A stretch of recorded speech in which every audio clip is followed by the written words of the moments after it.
বহুদিন পর ডাকসু হচ্ছে, আমরা সবাই আশাবাদী এবং যেহেতু জুলাই গণ অভ্যুত্থানের পরে ঢাকা বিশ্ববিদ্যালয়ের শিক্ষার্থী সহ বাংলাদেশের সকল মানুষের একটা আকাঙ্ক্ষার জায়গায় ছিল ডাকসু। এবং বহুদিন থেকেই আমরা ডাকসুর জন্য আন্দোলন করে আসছি এবং বর্তমান প্রেক্ষাপটে যখন আমরা দেখছি যে ডাকসুর জন্য আসলেই অনুকূল পরিবেশ এবং ডাকসু হওয়াটাই যুক্তিযুক্ত বর্তমান সময়ে, তো সেহেতু ঢাকা বিশ্ববিদ্যালয় কর্তৃপক্ষ ডাকসুর তফসিল ঘোষণা করে, এটা সত্যিই আমাদের জন্য আনন্দের সংবাদ। ঢাকা বিশ্ববিদ্যালয়ের প্রত্যেকটি শিক্ষার্থী সহ বাংলাদেশের যারা সাধারণ নাগরিক আছে তাদের জন্য এটা আনন্দের সংবাদ। তবে এর পাশাপাশি আর কি অনেকগুলো শঙ্কা থেকে যায়, যে এরকম একটা শঙ্কা থেকে যায় যে এখন অন্তর্বর্তীকালীন সরকার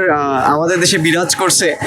সো এই সময় এসে ডাকসু হলো, তো এর পরবর্তীতে যখন কোনো রাজনৈতিক দল ক্ষমতায় আসবে তখন ডাকসু হবে কি হবে না, বা তখন ডাকসু সঠিক সময়ে মানে হওয়ার সম্ভাবনা থাকবে কি থাকবে না, তখন কিন্তু এটা নিয়ে একটা সংশয় থেকে যায়। সো এই জায়গা থেকে আর কি আমরা এমন একটা ধারা চাই, আমরা এমন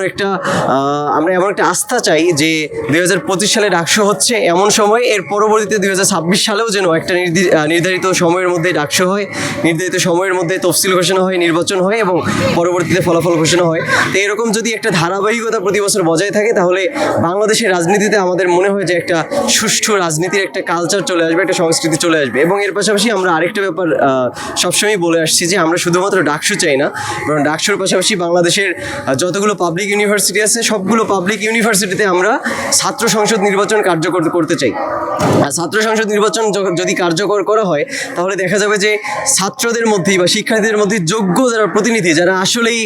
যোগ্য এবং যারা আসলেই সব দিক দিয়ে দক্ষ, তারাই কিন্তু ছাত্রদের নেতা হয়ে উঠে আসতেছে। সো ডাকসু হওয়ার পাশাপাশি আমাদের এটাও চাহিদা থাকবে বা আমাদের এটাও আশা থাকবে যে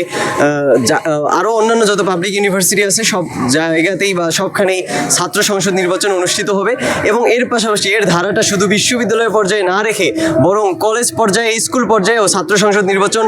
কিভাবে বাস্তবায়ন করা যায়, যদি আমরা এটা করতে চাই বা যদি আমরা এটা করতে পারি তাহলে আমাদের মনে হয় যে বাংলাদেশের রাজনীতির যে কালচার, এই কালচারে একটা ব্যাপক পরিবর্তন চলে আসবে এবং এটা আমাদের জাতীয় নেতৃত্বের মধ্যেও অনেক ধরনের প্রভাব সৃষ্টি করবে।